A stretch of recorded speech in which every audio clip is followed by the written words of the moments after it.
ready to do life and business on your terms and truly live your big ticket life.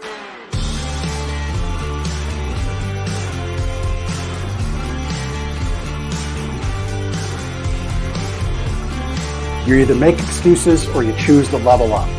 What amazing guests living the big ticket life. Woo! Woo! Brandon Brittingham. Appreciate you having me here today, man. It's that kind of discernment, that kind of focus, that kind of forward thinking that's so important if you're going to succeed in business today. Jeff and I are like friends. We're real friends.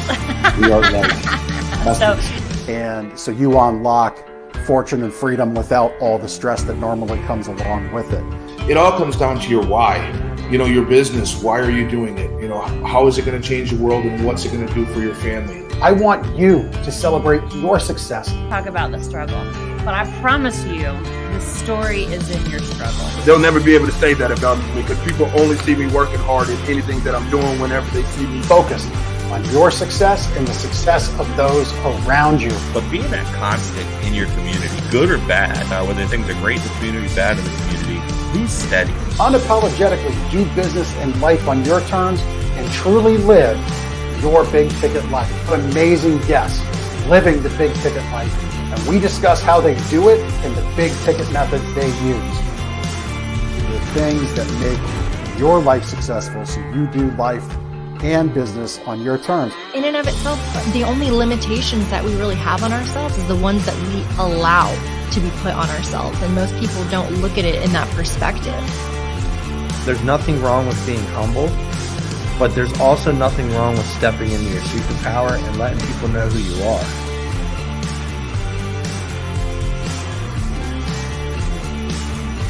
Get ready to do life and business on your terms and truly live your big ticket life.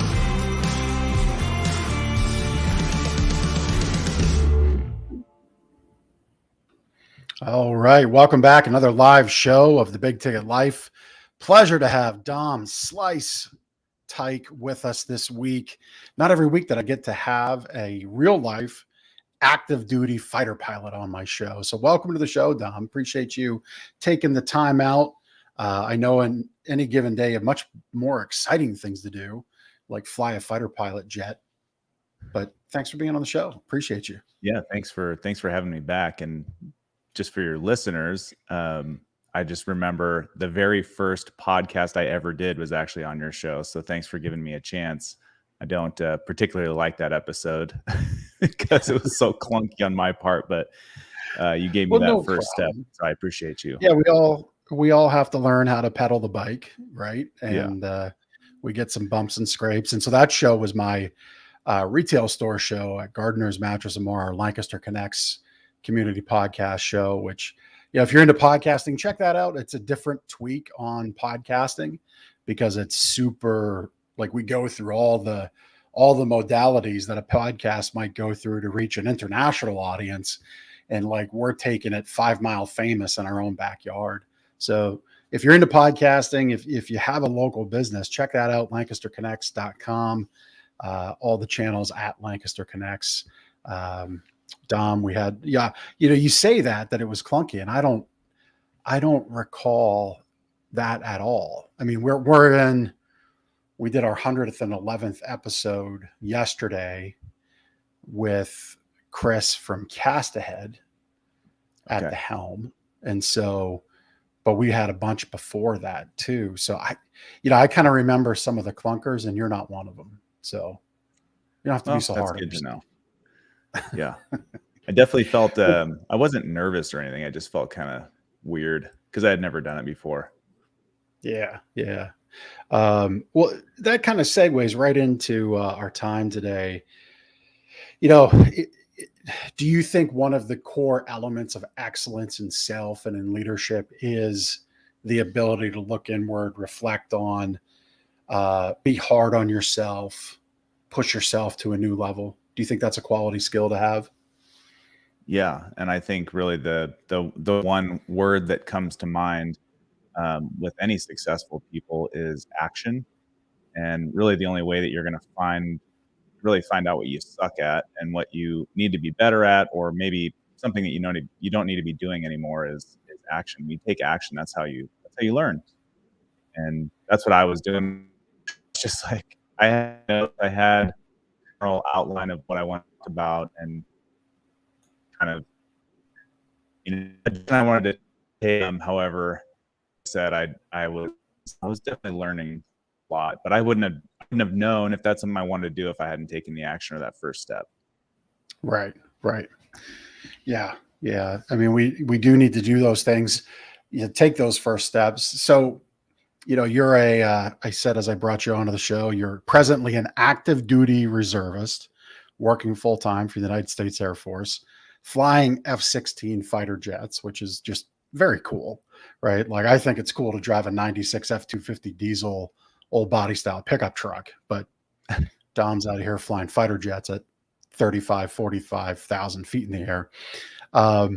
So getting that start, I'm curious, and I'm hoping others are. Walk us through, so you don't just jump in an F-16. What's the genesis? Like, what's the graduated scale of getting the keys to a F-16 fighter jet and flying it? Yeah, I mean, it's a different path.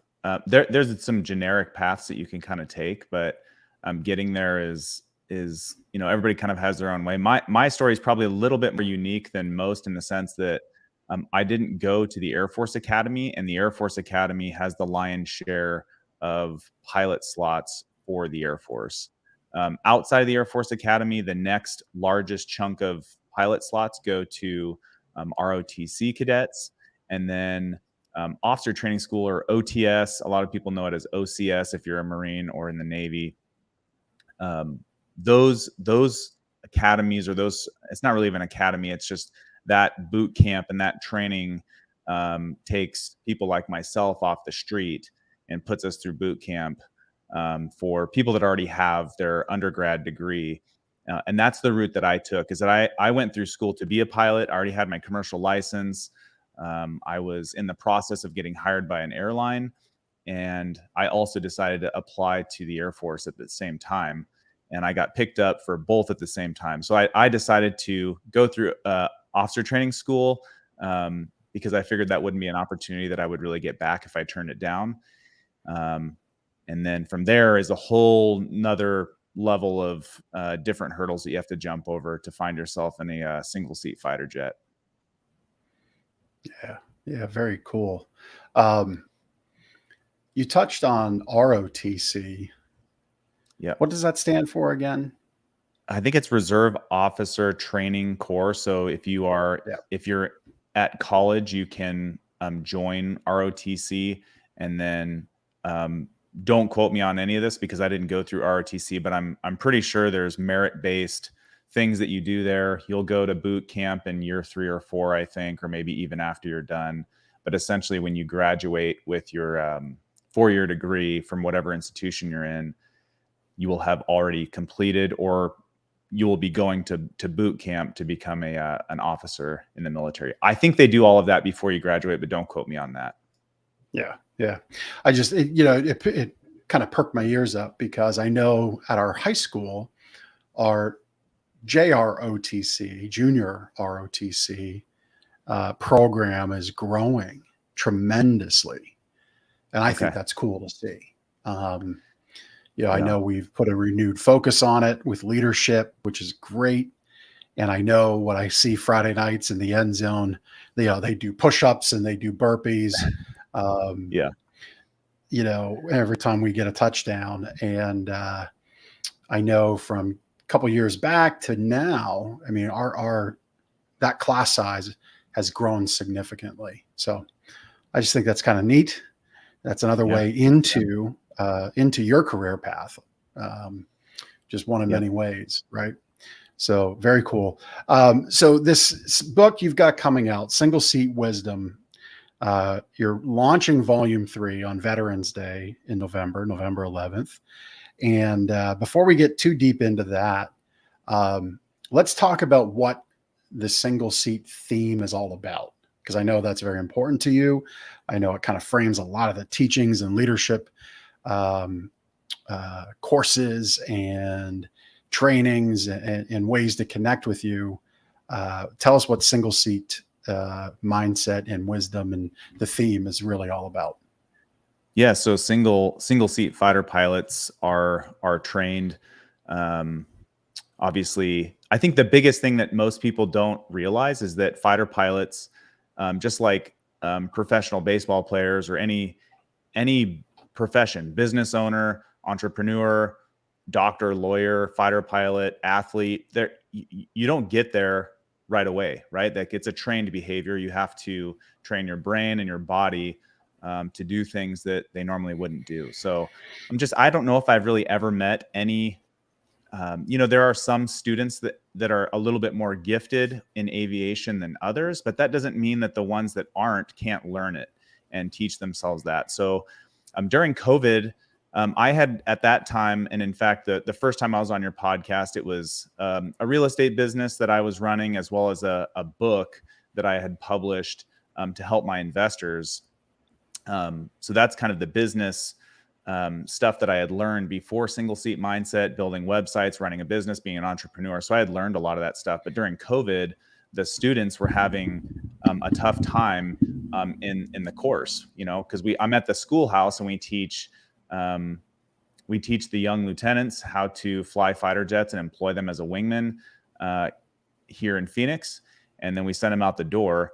And during that time, I had kind of learned that, if you're a goal-oriented person, you can get really frustrated if there's, rigid processes and long-winded programs and unnecessary protocols, and you don't really have a deliverable outcome. And that class was struggling. And a lot of, peak performers, they don't want to read a book the size of the Bible. They need something short, punchy, anecdotal, and quick that can help them to the next step. So what I started doing, where it all started, was it was kind of a hobby, and it was more, as I had learned over the years, fighter pilots, they make decisions at 800 plus miles an hour. Those decision-making skills can be very useful in other high professions, but specifically I was targeting the students going through our program. And as I started writing a little 2-minute message to the students once a week, and I just started saving those notes, and then I used it on the next class and I tweaked it a little bit. And by the 5th or 6th basic course class that was going through, I got really tired of sending out emails every week. And so I built a website called singleseatmindset.com, and I just automated it. And that program, it took a bunch of different names at the beginning, but it's called the Competent Wingman now. And the reason I automated it was, one, to keep it easy on me, but then I started getting messages from people all over the US. And then as I started podcast guesting a little bit more, people all over the world started signing up for it. And they're just short little messages that fighter pilots can use. And then I found out that other people were using those. So, I mean, one of the Right. unique stories was there was a guy who was interested in aviation. I think he had maybe done a few private pilot lessons, or at least kind of caught the bug, but he was working on an air conditioning floor as like the floor manager. And, so he was just going through that program, and it's just a short little message, hey, this is, and a lot of them, if they were written by me, were, hey, this is how I messed up. And, this is how we can avoid that, or this is the step to kind of overcome that. And the powerful thing behind that is that as that grew, I had already self-published a book for my business, and I started talking to instructor pilots and saying, hey, do you want to try to publish a very short story? If we can get 20 of us together, we can put 20 short stories into a book. And that kind of grew the Single Seat Wisdom series books. And like I said, it was all a hobby when I started, but we turned it into a business because that's what I knew what to do. And then the more powerful thing is that we give 100% of the proceeds to a children's cancer nonprofit. Wow. I knew you were connected to, and that's the Anna Schindler Foundation, correct? Yes. Yep. Yeah. I knew you were connected to that.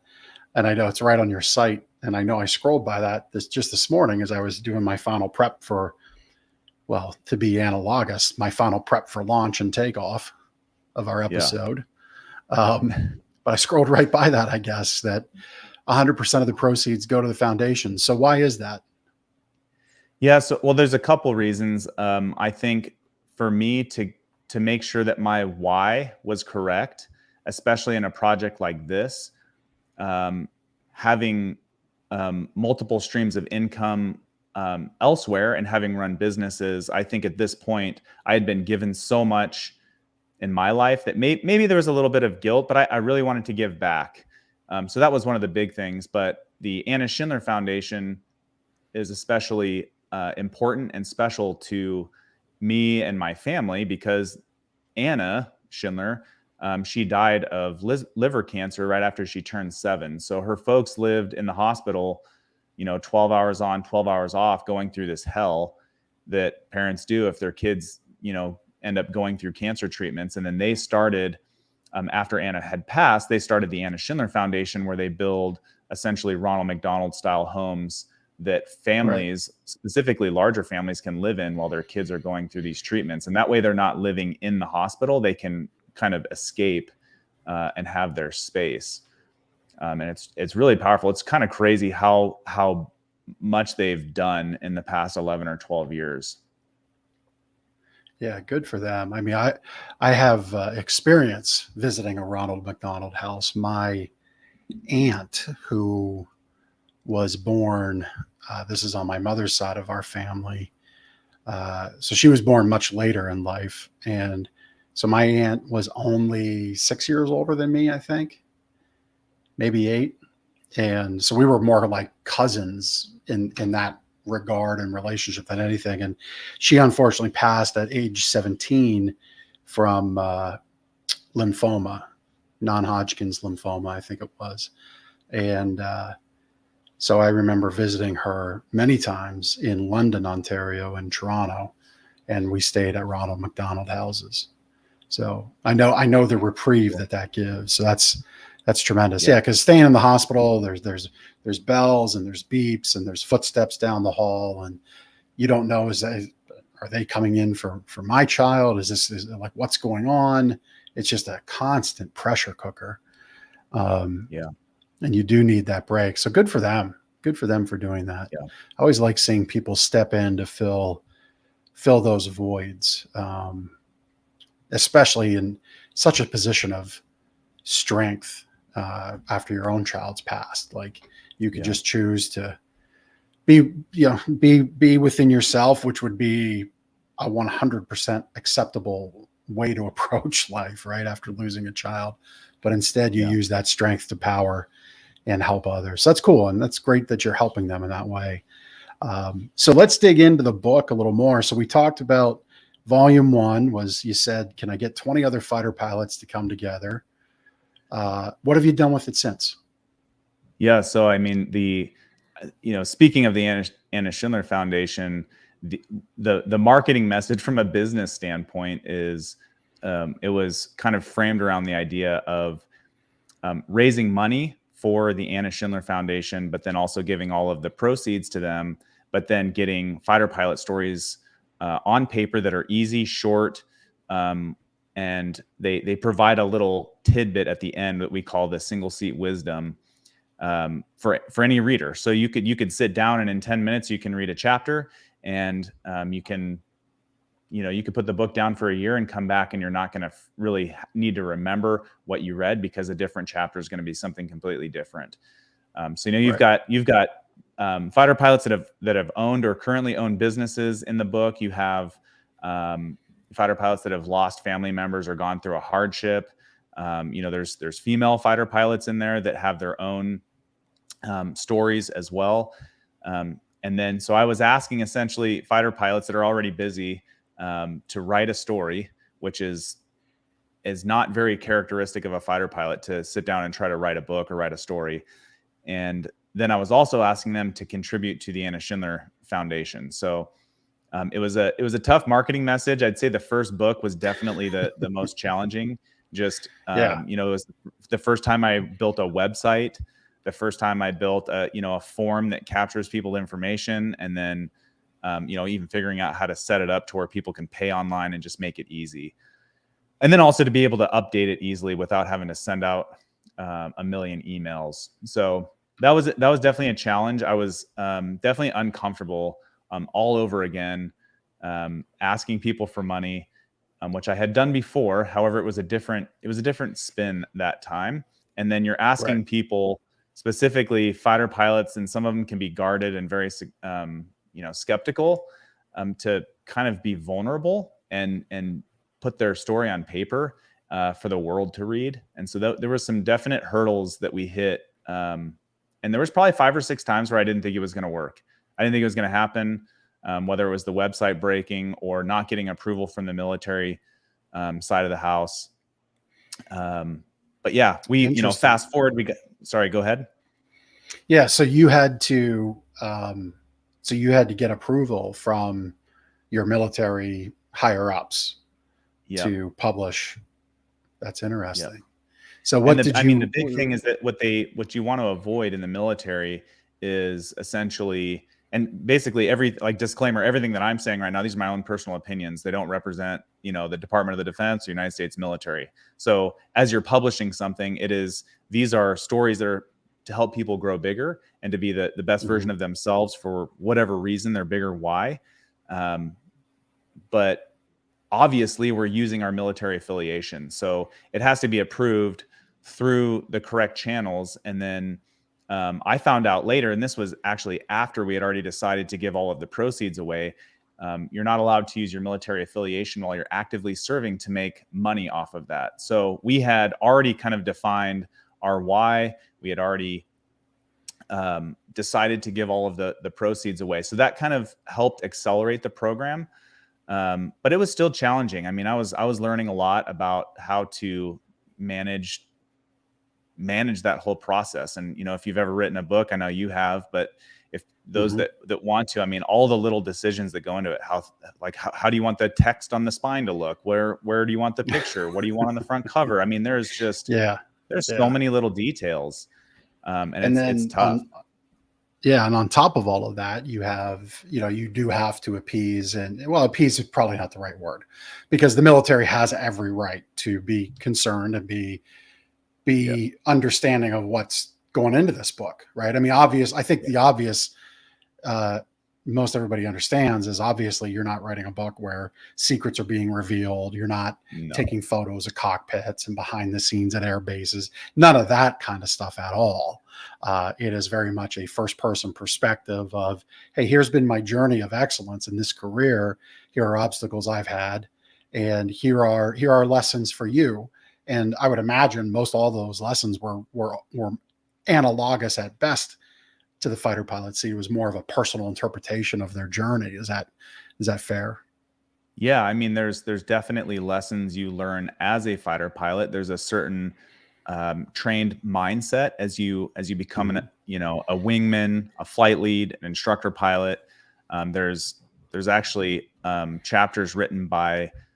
We don't have a Top Gun school. We have what's called weapons instructor course. It's the same thing. Top Gun is just well known because the Navy and the Marines use that. But we have Top Gun as well as weapons instructor course pilots that have written chapters and provided their perspective, whether that's on debrief or how to plan, execute debrief. So there's snippets in there on what you can even use as a business owner. And I'll be honest with you, as a fighter pilot, I've used a lot of my training as a fighter pilot to execute the daily operations within a business or even a long-term plan. And then I think the bigger thing that I've learned over the years as a fighter pilot that I wasn't very solid on as a civilian, but what I've learned is the debrief, specifically just either soliciting feedback after you're done with a project, or the nuts and bolts of how to debrief yourself or look at what you've already done so that you can get up the next day and execute at a higher level, or maybe tweak your business a little bit to fine tune what you're doing. Yeah. Let's dig into the debrief in a minute here, because I think that's something that could be very valuable to anybody listening and watching. So you started with your first 20 in volume 1. You had volume 2 of the book. Volume 3 is releasing. We'll talk about that.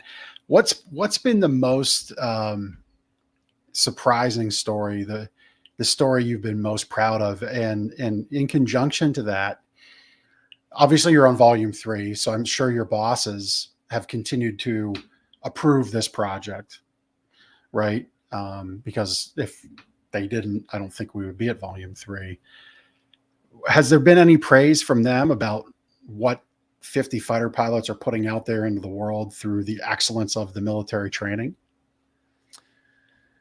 So it's not actually the bosses. So if you're in the military and you're looking to publish a book, I think it's important. But there's an office for pre-publication review.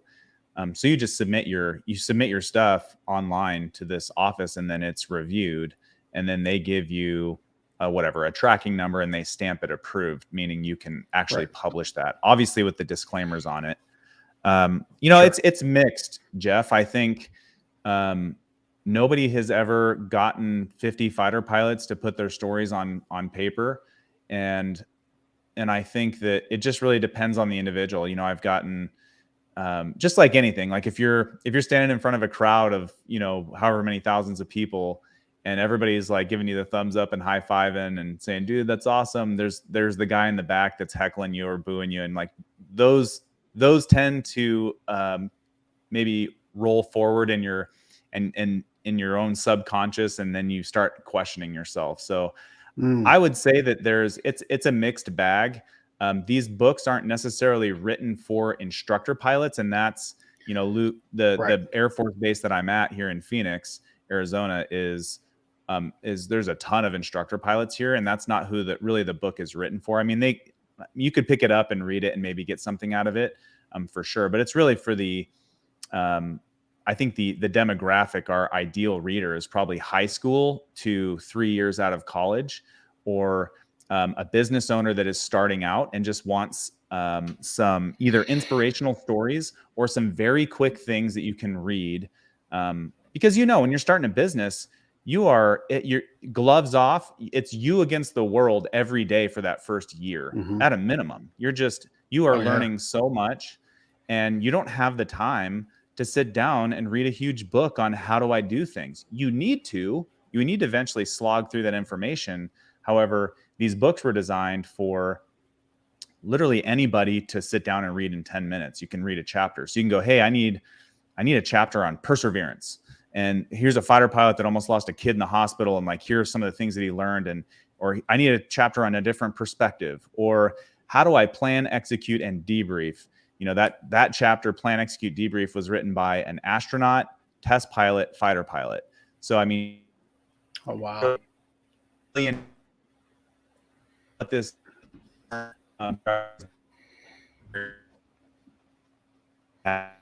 three top instructor flown the F-4, like you saw in first Top Gun, on F-18s, like you saw Top Gun, and he's also F-16, and I believe he has over hours in those fighter jets. So just a much different perspective, but he's going to have jets. He's an airline pilot, go through Top Gun school. What does this guy have to say? And I can't tell you, the book isn't published, so you'll be able to in the future. Yeah. So your internet connection there kind of got a little staticky on us. You were saying that this one contributing author, fighter pilot, instructor, astronaut, and then we kind of got a little wonky. So maybe we can reiterate that again. I think maybe one might be back a little bit better. Is everything sounding pretty? I think we're coming back to normal. Okay. So in volume 3, we have a Top Gun instructor pilot that's flown the F-18, the F-18, and the F-16. So the first jet he flew was the one that was in the first Top Gun video. The second jet he flew was in the Top Gun Maverick video, and then he's also flown the F-16, which is what I fly, and he has over 1,000 hours in all 3 of those jets. And so it's just a really unique perspective from somebody that has jumped through, those different career fields as a fighter pilot, but then also realize from an outsider's perspective, when you transition to a different fighter jet, it's not like you just jump in and start her up and go fly. There's different ways to tactically employ those aircraft. There's different ways that the community interacts and kind of the expectations there. So you're learning a lot in the first 3 years, and you're continuously learning in the next couple of years, even after that. So that's a pretty big hurdle to jump as a new guy. Yeah. Wow. Yeah. So, I mean, 1,000 hours doesn't sound like a lot of time when you put it out there. 40 hours a week, 10 weeks is 400 hours, 20 weeks is, so that's what, 6 months, right? On a 40-hour work week. But, it's not exactly inexpensive to fly these machines, is it? And no, it's not. So yeah, every minute has to provide value back to the military in some form or fashion. Is that right? Yeah. And I mean, I was a civilian flight instructor before the military for a number of years. And, building time in an airplane, you typically do it about 1 hour at a time. So if you want to think of it in that way, if I take off in an F-16, if I'm doing, for lack of a better term, we can call them different missions, but if we're doing a dogfighting mission where I'm in very high power settings, I'm using the afterburner, my flight will be maybe 0.8 of an hour to at most like 1.1 hours. So if you want to think of a guy that, when you deploy, you tend to be airborne a little bit longer. So you can, there's the sorties or your flights will be anywhere from 3 to probably 8 to 10 hours. So you can build a little bit more time quickly there. But most of the sorties that we fly are around an hour, maybe 2 hours. So if you want to think of it in that way, we'll typically fly once a day. If you fly 2 or 3 times a week, you'll maybe get 4 hours a week if you're flying pretty consistently. Right. So if you think of it in that way, I mean, if there's 52 weeks a year, and you only fly once a week, that's a long time to get 1,000 hours. Yeah. Yeah. And then there's a lot of pencil sharpening and mind, you're building your mind and you're focusing in that time in between, I would imagine. Yep. Yeah. There's study, focused. There's simulators, there's all sorts of stuff. Yeah. Yeah. So, I don't want to put you on the spot. Out of the 50 stories that you've gathered through volumes 1, 2, and then forthcoming volume 3, which is launching November, or maybe more appropriate term, taking off November 11th this year on Veterans Day, has there been one story that you're just like, man, I love this story? That's a tough one, and that is kind of putting me on the spot. I ask the hard questions there sometimes. Sorry. Yeah, well, I would say as a kid, I watched every fighter jet movie I could. I read as many fighter pilot books as I could handle. And what really drew me in as a kid were the stories, fighter pilot stories that were written for anybody to read. And I would say each volume has had at least one story where a fighter pilot tells a no kidding fighter pilot story of a combat mission. And then at the end kind of sums it all up and gives you the chills, right? It's more of it. And whether that's a feel good or, wow, I need to level up as a business owner or as an entrepreneur or an athlete or whatever you're doing. And I would say just kind of another teaser alert for volume 3, there is a fighter pilot in there who wrote a story about a combat mission that is very nowadays. It happened very recently, and it's it's over in the European theater. And even as I was reading it, I was getting the chills, and I was like, this is a really cool story. And it turns out that guy, when he retires, he plans on writing a bunch of aviation novels. So oh, cool. I liked his writing prose and like how he wrote his story.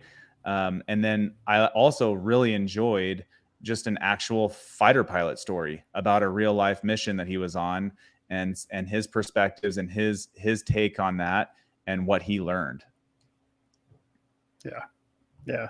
Well, you answered that very well. That was a tremendous answer without giving the answer, which was fantastic.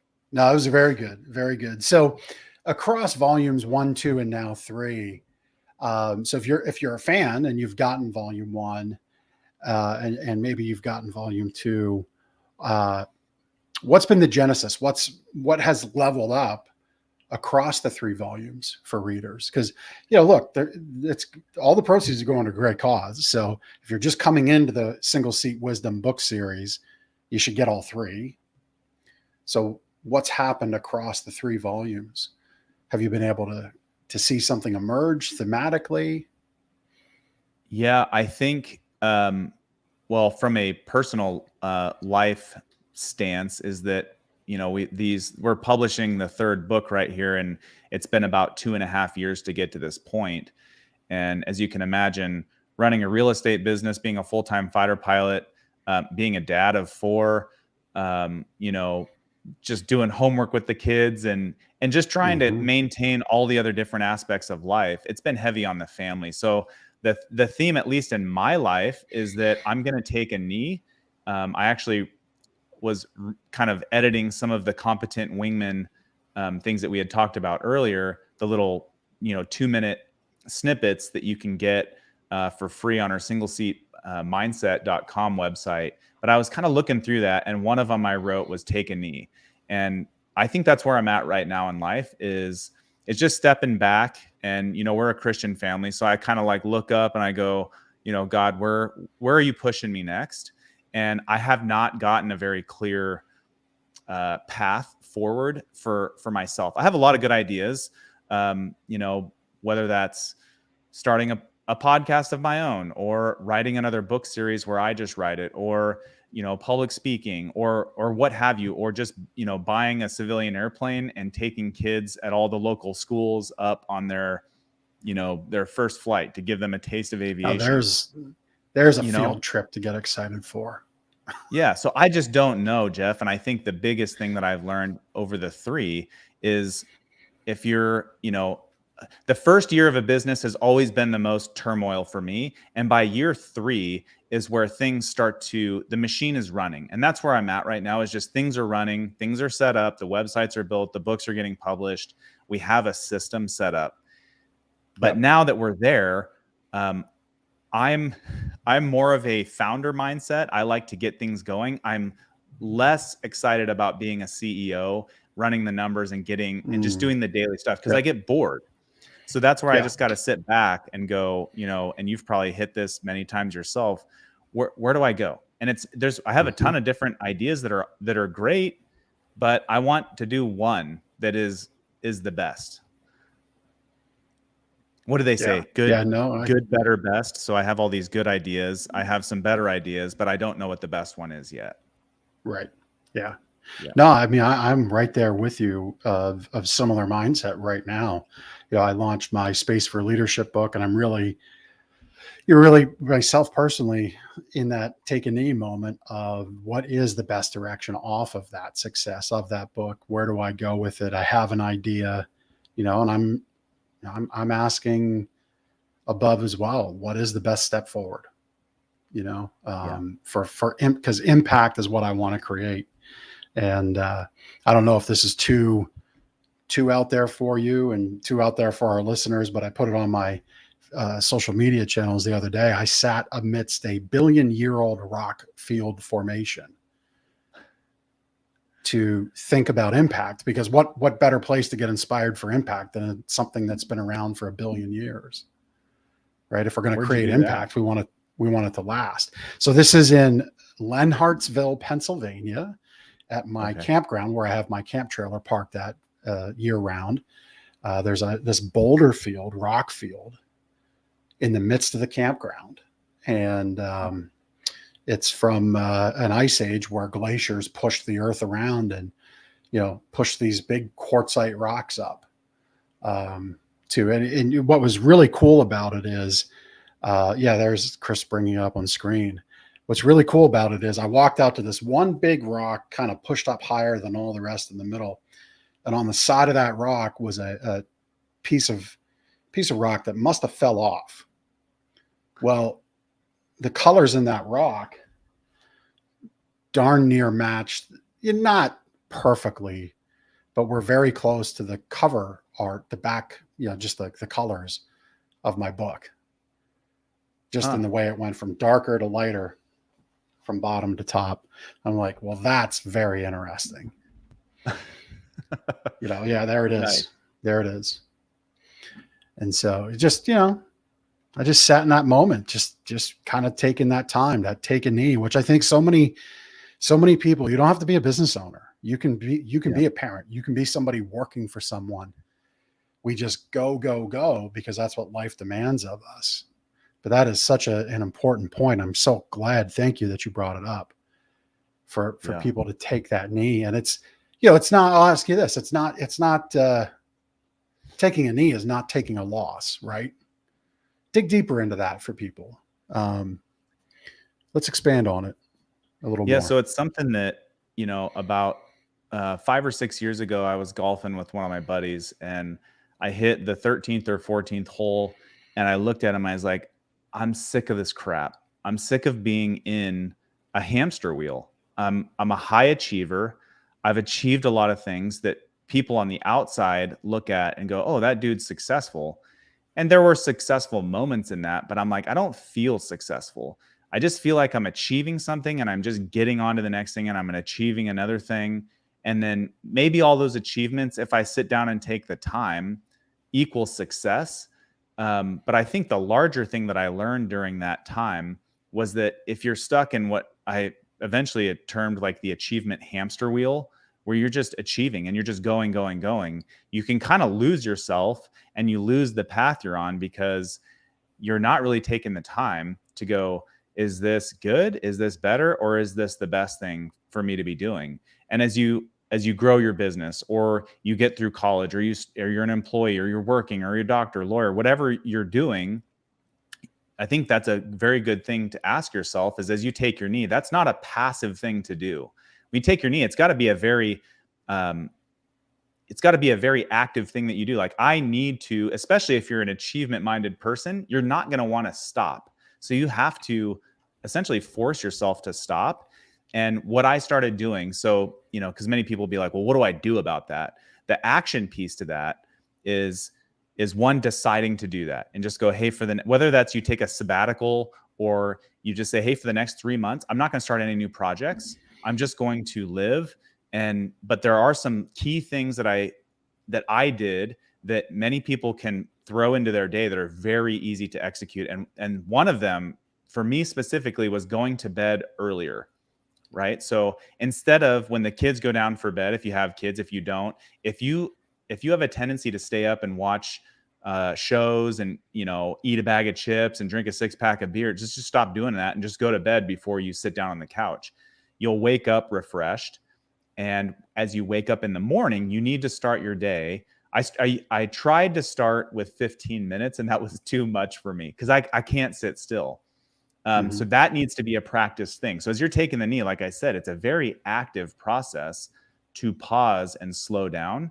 And for me, I call it the 5 minutes of freedom, or, whatever you do, just, you need to take 5 minutes in the morning and figure out what your intention is for that day. Whether that's you start, always start with gratitude, be grateful for something that you have, but then whether you pray or meditate or just literally sit in silence and try to be still, that's very important to start your day that way. And that will help tweak your plan so that during the day while you're executing, you're not lost and you're not just going. You're not just achievement-minded running through your day. And then at the end of the day, we talked about plan, execute, debrief. You need to debrief yourself and go, well, how did I do? If there was one thing at the beginning of the day when I set my intention for 5 minutes, that if I do this one thing, this day is successful, whatever that happens to be. And that could be just a full day blocked off to go camping or hiking or spending time with the family. I used to define that as I'm not doing anything today, but it was actually the wrong word. I just defined it the wrong way. I am actively going to be spending time with my kids or hiking and just essentially putting, my emotional support into these people or what have you. So I think that's a really important concept that was for me. If I could tell myself that 10 years ago when I started my first business, and just to go, hey, you're going to be sprinting and you need to have those times where you jump these hurdles, but then you need to plan to take a knee because you're not going to want to do that. Yep.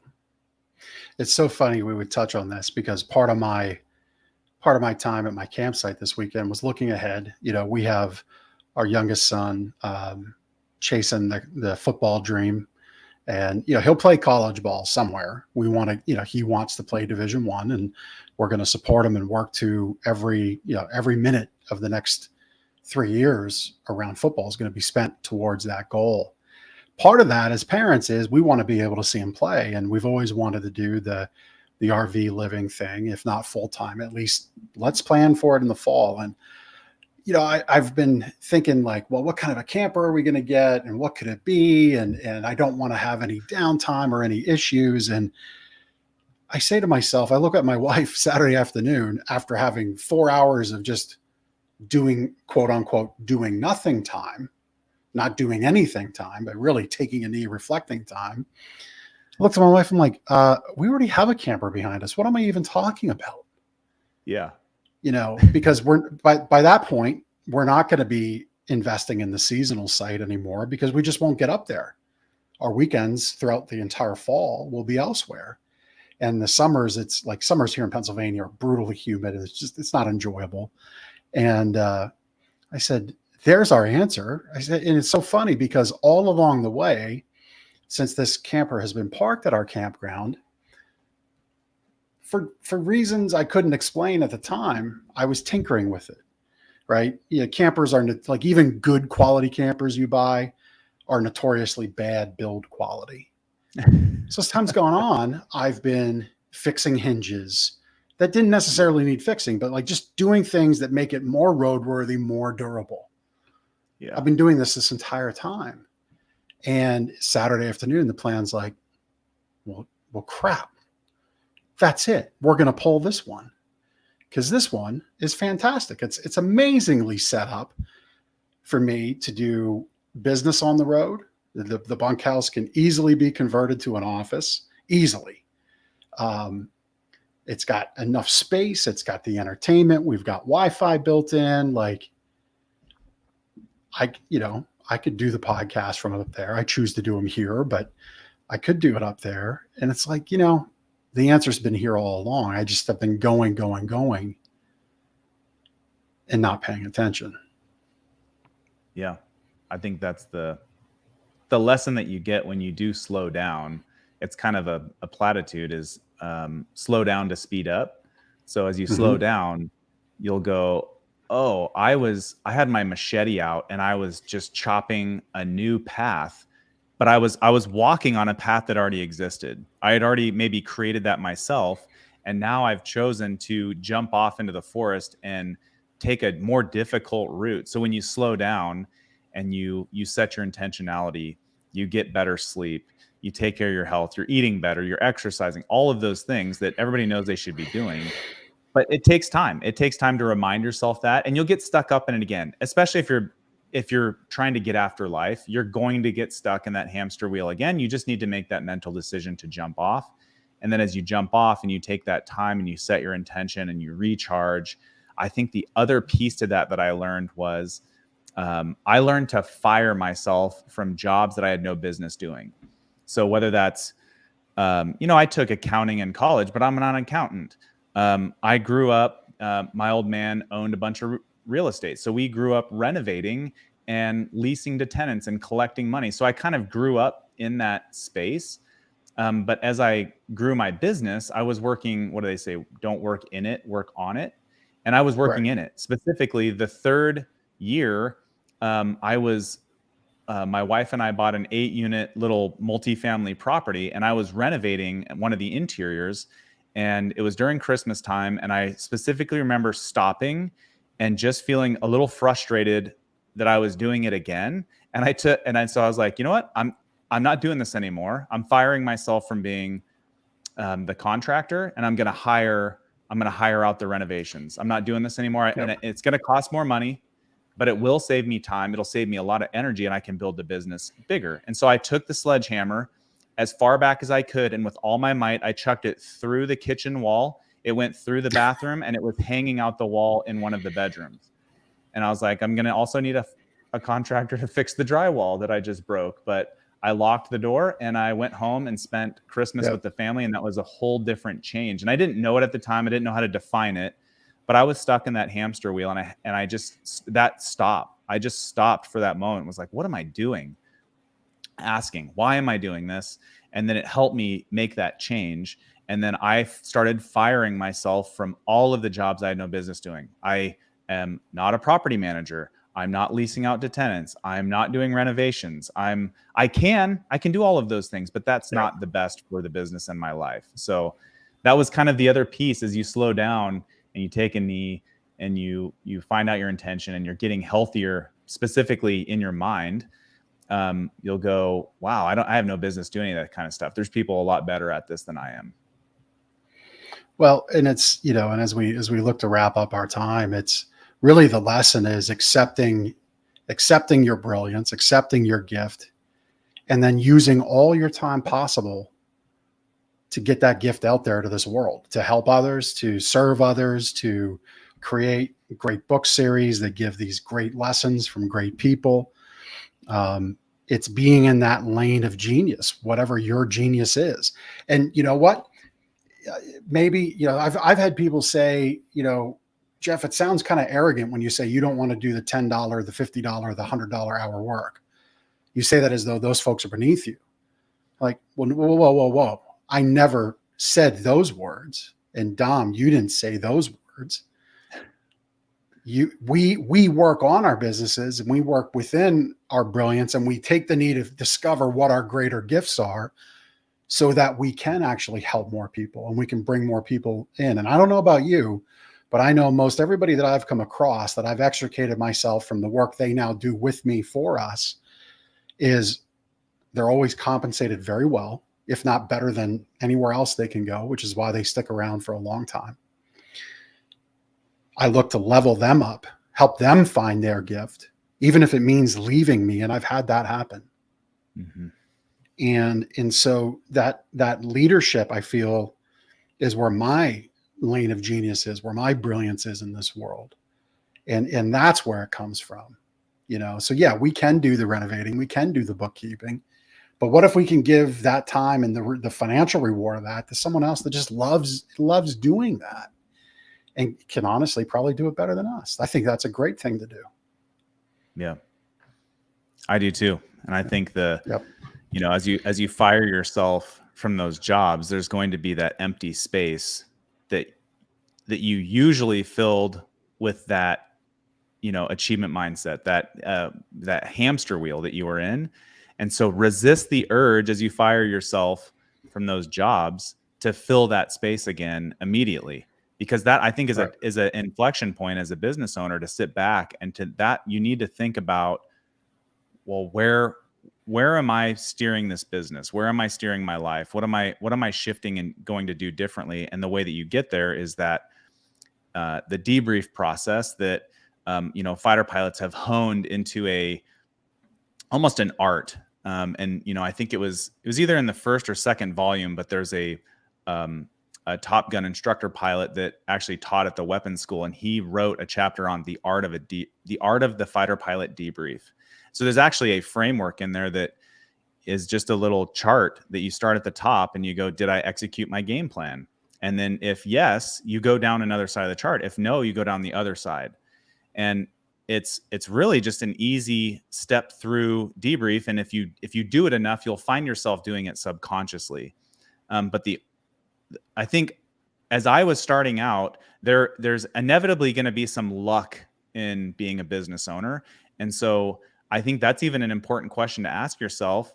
Like, let's say you bought a property and you sold it, or you bought a business and you sold it for more, or whatever you did, it worked out and you're like high-fiving. Well, you need to sit down and ask yourself, was that luck? Or did I actually have a good game plan for that? But you wouldn't know that unless you debriefed. And if you're one like me that maybe arrogantly, or I gave a little bit too much stock to my own brain, I wasn't writing things down. As I started to write things down and keep I don't like the word journal, so I call it scribing or something different, but it's a log essentially of what I'm doing as a business owner. You'll start to see your pain points, and you'll start to see what you're good at. And as you review that, you'll also 6 months later, you'll flip back and you'll laugh at yourself, because you'll realize what you thought were problems then are not even remotely a factor now. And that's part of growing. So I think that the bigger piece there is, as you sit down and debrief, write it down, review your notes, and then, you'll know that you're getting somewhere when you can laugh at yourself. Just at, oh man, I was an idiot when I did that. Like I glanced at the podcast episode that I did first with you on the first time, and I just, oh man, I was so out of place. It was clunky to me, and that's part of learning. So I wouldn't have done that though if I hadn't debriefed. Yeah. Yep. And you said something for the tough guys out there. So if journaling is too feminine for you, for your mindset, for your inner self, have your daily debrief. And if a Top Gun fighter pilot can do it, you can too. There's a whole chapter on it in one of the books. And so volume 3 promises to be bigger and better than volumes 1 and 2, a continuation of greatness. That's launching November 11th.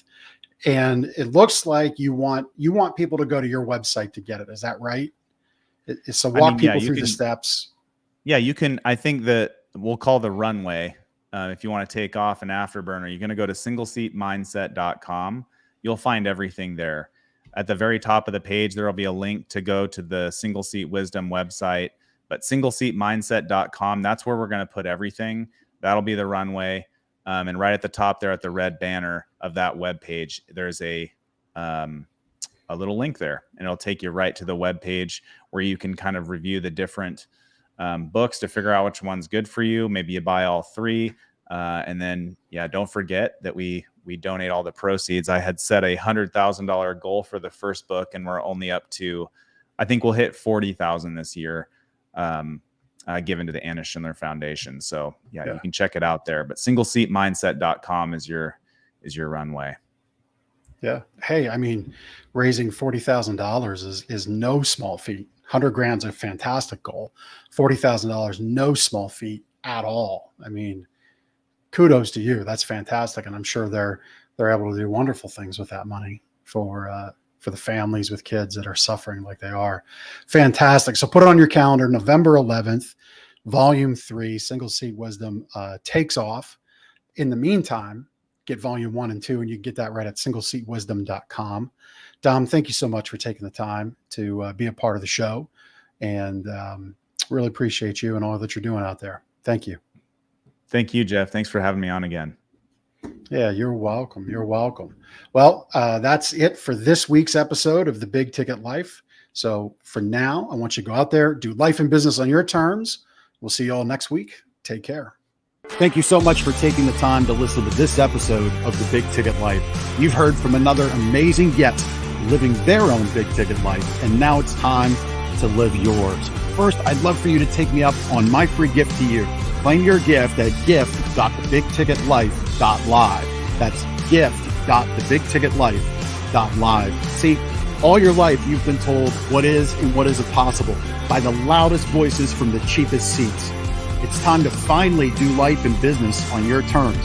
Sure, you've heard similar things, but without clarity on what can be done, it's easy to have your customers, employees, maybe even partners, and your spouse keep you from truly living a big ticket life. My big ticket methods shift you into that investor seat in your business, away from commodity and away from competition, into a market of one, so you can finally live your own big ticket life. So my gift to you is for you to book your discovery call today, where we'll uncover first the Chivo behaviors, those chief everything officer behaviors that hold you back, and why moving into the investor seat in your own business is critical. 2, we'll uncover the premium position that's up for grabs right now in your market that you're missing out on. And 3, which big ticket methodologies are just waiting to be dropped into your business to explode your sales and profits. So again, thanks for listening to this episode. I'd love for you to take action right now.